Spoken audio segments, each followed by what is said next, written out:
जय गुरुदेव.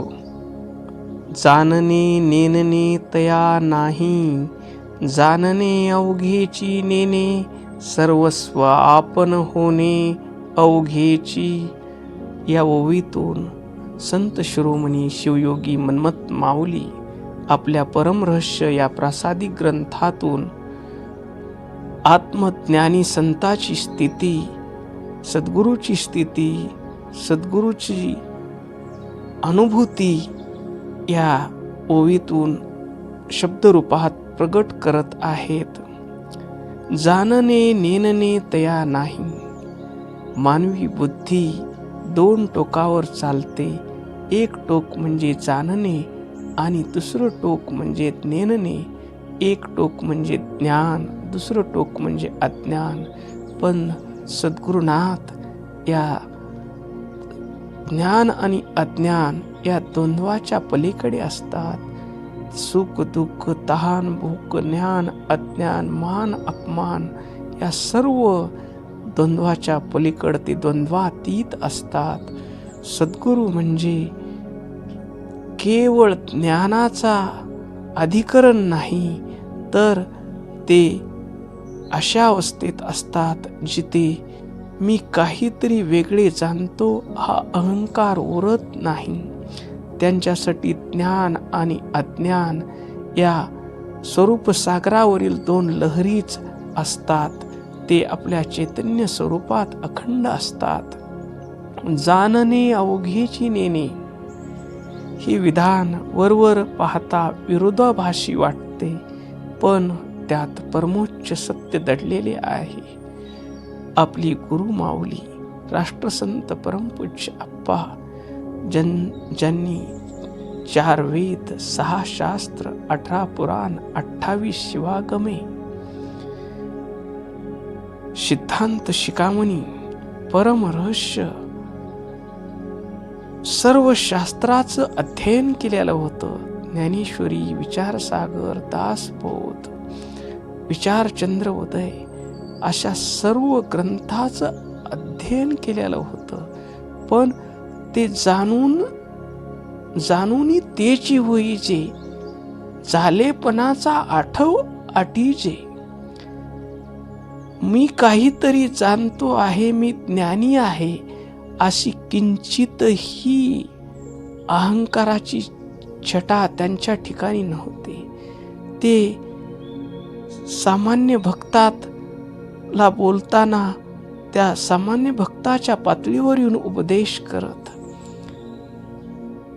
ज्ञानी भक्ताला बोलताना ज्ञानी भक्ताच्या पातळीवर जाऊन उपदेश करत, सामान्य संसारिक माणसाला नामस्मरणाचा उपदेश करत, भक्ती मार्गाचा उपदेश करत, अशा स्थितीतील सद्गुरुनाथ ज्ञेय, ज्ञाता आणि ज्ञान या त्रिपुटीच्या पलीकडे गेलेले असतात. सर्व काही ज्ञान, ज्ञेय आणि ज्ञाता एक रूप झाल्यामुळे ते वेगळे जाणणे शिल्लक राहत नाही.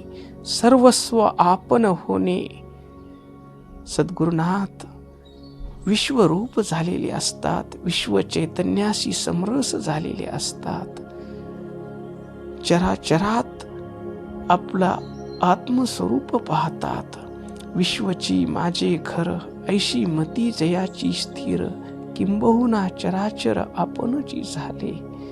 त्यांच्या दृष्टीत जे जे दिसे दृष्टी पुढे, ते अवघे शिवरूप गाढे. अशा अवस्थेत असतात. म्हणून माऊली म्हणतात, सर्वस्व आपण होणे. सद्गुरू केवळ देहधारी मानव नसून ते ज्ञान स्वरूप आहेत. चालते बोलते परब्रह्म आहेत. परमपूज्य गुरु माऊली राष्ट्रसंत आप्पा चालते बोलते परमरहस्य होते. त्यांच्या बोलण्यातून परमरहस्य प्रकट होते. त्यांच्या व्यवहारातून परमरहस्य प्रकट होत होते. त्यांच्या ज्ञान साधनेतून सिद्धांत शिखामणी, शिवयोग शास्त्र प्रकट होत होते. ते त्या ग्रंथाशी, शास्त्राशी आणि चराचर सृष्टीशी समरस झालेले होते. अवघेची याचा अर्थ असा की तिथे अंशतः एकता नाही तर पूर्णतः एकता आहे.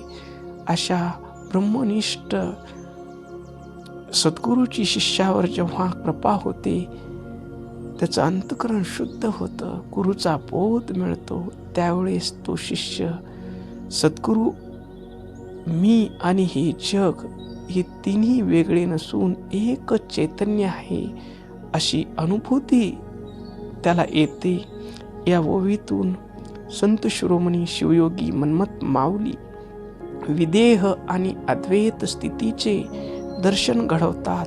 सद्गुरू म्हणजे अशी अवस्था असते जेथे शब्दाचे ज्ञान संपते, द्वैताचा मीतूपणा संपतो, केवळ आणि केवळ असणे उरते. थोडक्यात सांगायचे तर सद्गुरू हे ज्ञानाचा विषय नसून ते अनुभूतीचा विषय आहे. गुरु देवाचाही देव कळे येता अनुभव असे संत म्हणतात.